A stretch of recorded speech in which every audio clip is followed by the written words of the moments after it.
네, 자 시사 뱃사공 이우영 아나운서 스튜디오에 나오셨습니다. 어서 오십시오. 안녕하십니까, 이우영입니다. 예, 저 덕분에 늘 다양한 진행자와 함께 방송을 하는 네. 좋은 건지 나쁜 건지 모르겠네요. 자, 아무튼 모쪼록 자 건강 조심하시고요. 오늘 첫 번째 소식부터 한번 들어보겠습니다. 지금 순방 중인데 한미일 정상회담과 공동 성명이 어제 발표됐죠. 네, 윤석열 대통령, 조 바이든 미 대통령 그리고 기시다 후미오 일본 총리가 지난 6월 말 나토 회의에 이어 두 번째로 또 아세안 정상회의를 계기로 캄보디아에서 만났습니다. 세 정상은 모두 이태원 참사를 추모하면서 말문을 열었고요. 최근 북한의 잇따른 도발에 대한 공조 강화를 중점적으로 이야기를 했습니다. 네. 또 정상회담 직후 인도 태평양 한미일 3국 파트너십에 대한 프놈펜 성명을 발표하기도 했는데요. 3국 정상은 북한이 핵실험을 감행한다면 국제사회의 강력하고 단호한 대응에 직면할 것이다 공언했습니다. 네, 한미일 3국 정상 간 포괄적인 성격의 공동 성명이 이렇게 채택된 것, 이것도 처음이라고 하는데 구체적 내용 좀 알아보죠.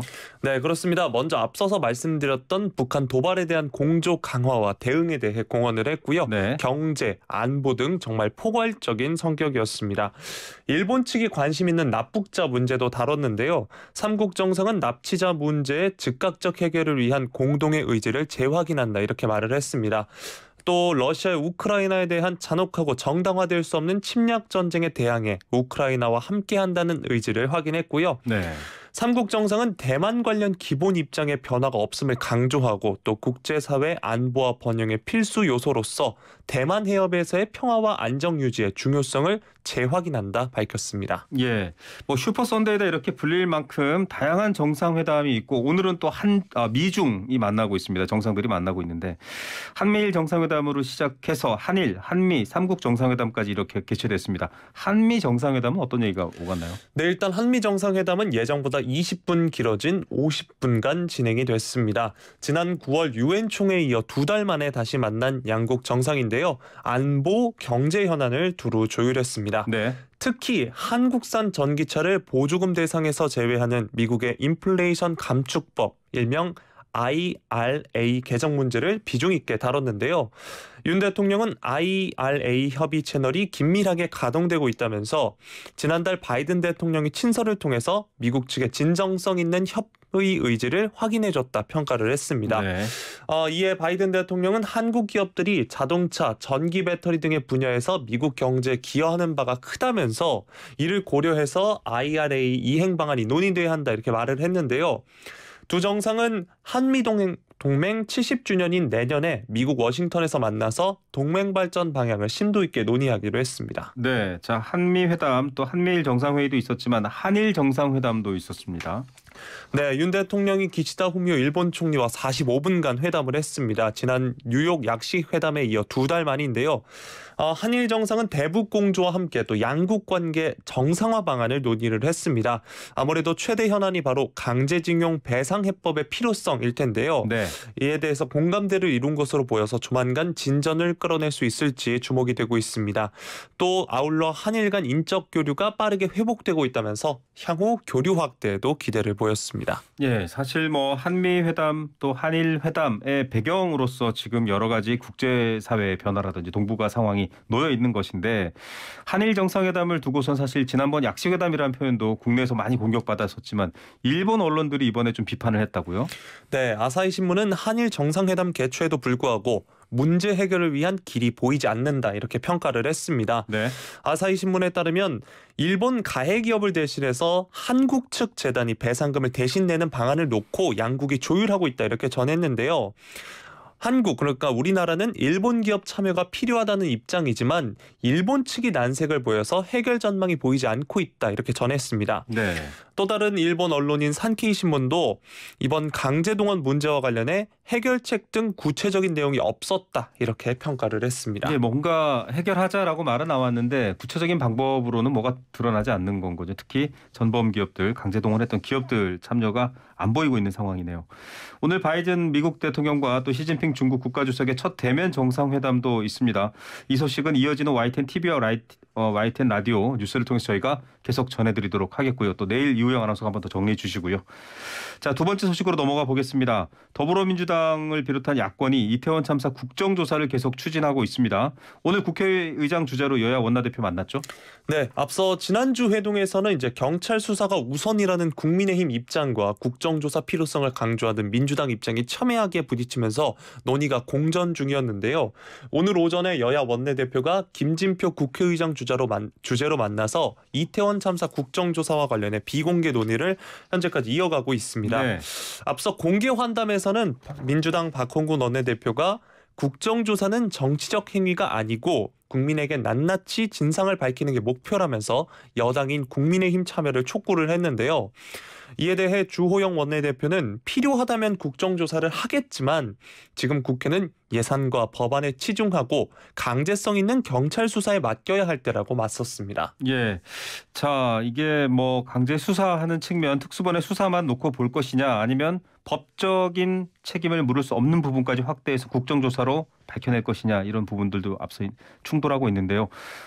주호영 원내대표 당내 3선 이상 중지들 만났는데 왜 만났죠? 네, 주호영 원내대표가 당내 3선 이상 중진 의원들과 오전 10시부터 야권이 요구하는 이태원 참사 국정조사와 관련해 의견을 나누기로 했습니다. 네.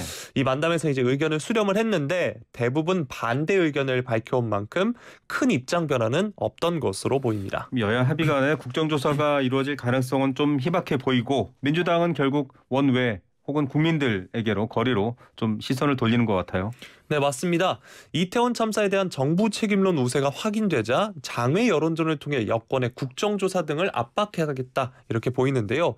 민주당이 12일에 이제 이태원 참사 국정조사 특검 추진을 위한 서명운동본부 발대식을 했고요. 오늘은 인천시당, 광주광역시당, 경남도당, 내일은 강원도당, 대전시당에서 이 발대식을 이어가는 등 전국적인 범국민 서명운동에 박차를 가하고 있습니다. 네. 당일 하루에 일어난 사고 같지만 사실 그 유족의 고통은 평생 이어질 거고요. 안타까운 소식이 하나 있는데 참사로 인해서 피해를 받고 또 이제 치료를 받아오던 중환자 중에 한 분이 유명을 달리하셨네요. 맞습니다. 어제 오후 11시 기준 이태원 참사 사망자가 1명 늘어서 모두 158명이 됐습니다. 이번 추가 사망자는 20대 내국인 여성으로 그동안 중환자실에서 치료 중이었는데요. 이로써 내국인 사망자 130명의 발인이 완료가 됐고요. 외국인 사망자 26명 중 24명은 본국에 송환이 됐습니다. 또 부상자 196명 중 입원한 사람은 10명이고요. 나머지 186명은 귀가했습니다. 다시 한번 돌아가신 분들의 명복을 빌고 또 부상자분들의 쾌유를 바라겠습니다. 네, 나머지 10분들 정말 훌훌 털고 일어나시길 저희도 응원드리겠습니다. 세 번째 소식입니다. 오늘부터 코로나19 BA4, BA5 변이를 기반으로 개발된 개량 백신 접종이 시작된다고요? 네, 중대본에 따르면 어제 지난달 27일부터 사전 예약을 받았던 화이자 BA4, BA5 기반 개량 백신의 접종을 오늘부터 시작한다 이렇게 밝혔습니다. 네. 이번 동절기 추가 접종 대상은 기초 접종 1, 2차를 완료한 18세 이상 성인 전체인데요. 네. 권장 접종 간격인 마지막 접종 또는 감염 이후 4개월 경과를 고려했을 때 7월 이전에 접종 또는 감염된 사람은 접종 대상이 됩니다. 네. 다만 아직까지 기초 접종을 받지 않은 경우에는 이가 백신 접종 대상이 아니라고 합니다. 사실 지금 뭐 이 프로그램에도 영향을 미쳤습니다만 확산세가 점점 늘어나고 변이가 또 다양해지고 있기 때문에 걱정입니다. 이게 여태까지 개량된 백신 중에서 이 백신은 처음인 것 같아요.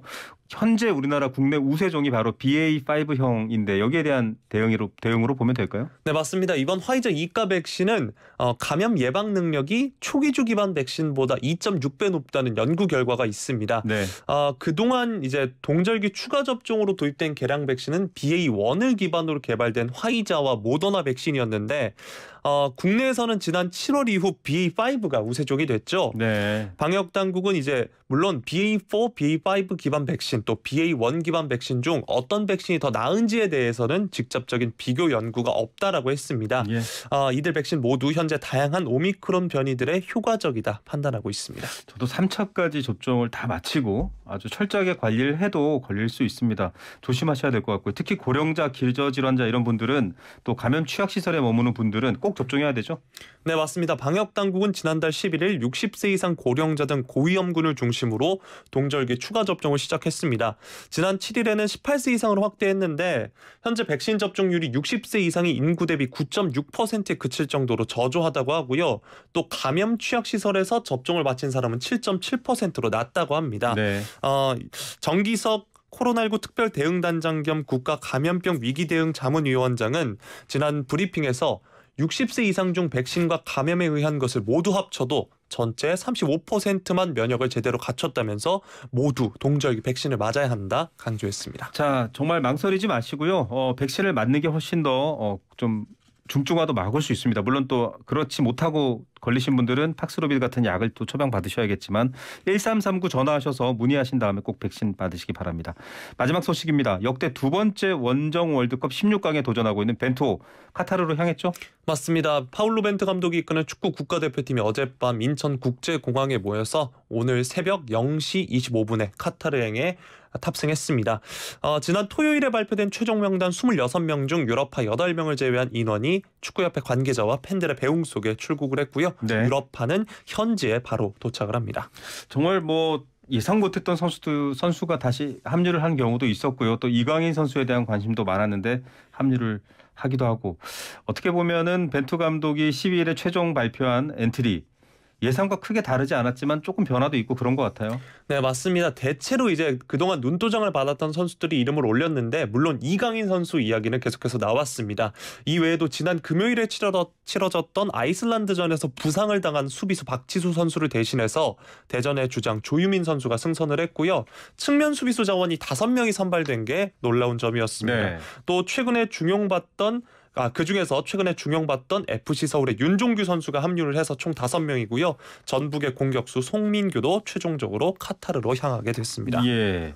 자, 이강인은 뽑혀서도 사실은 지난번 평가전에서 못 뛰었기 때문에 굉장히 아쉬움이 많았는데 벤투 감독 뭐라고 한마디 했죠? 네, 손흥민 상태와는 전혀 관련이 없다. 그동안 여러 부분에서 발전된 모습을 보여서 선발했다면서 기술이 좋은 선수다 설명을 했습니다. 네.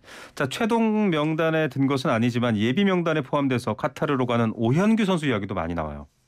맞습니다. 아무래도 손흥민 선수가 현재 부상으로 회복이 더뎌져서 조별리그 첫 경기인 우루과이전에 나서지 못할 수 있는 경우도 있겠죠. 이에 대비한 것으로 보이는데 규정상 부상 선수는 조별리그 첫 경기 시작 24시간 전까지 교체할 수 있다고 합니다. 네. 이 공격수 자원인 오현규가 마지막 평가전인 아이슬란드와의 경기를 통해 이제 A매치 데뷔전을 치른 말 그대로 루키인데요. 네. 이번 시즌 K리그 1에서 정말 놀라운 활약을 보이면서 팀의 일부 리그 잔류를 이끌었습니다. 네. 앞으로 한국 축구를 이끌어갈 기대주로서 엄청난 경험을 할 것으로 보입니다. 그래도 우리나라 국민들은 손흥민 선수가 무사히 뛰기를 가장 바라고 있겠죠. 네. 마지막으로 경기 일정 한번 소개해 주시죠. 네, 첫 경기인 우루과이전이 24일 오후 10시고요. 이어서 가나와의 2차전 28일 오후 10시입니다. 포르투갈은 12월 3일 오전 0시에 상대합니다. 축구 보기 정말 좋은 시간들이고 또 치킨 먹기 좋은 시간들이니까요. 배달 밀릴 수 있으니 미리 시키시거나 혹은 포장하시길 추천드리겠습니다. 굉장히 쓸데없이 친절한 정보까지 전해주셨네요. 네.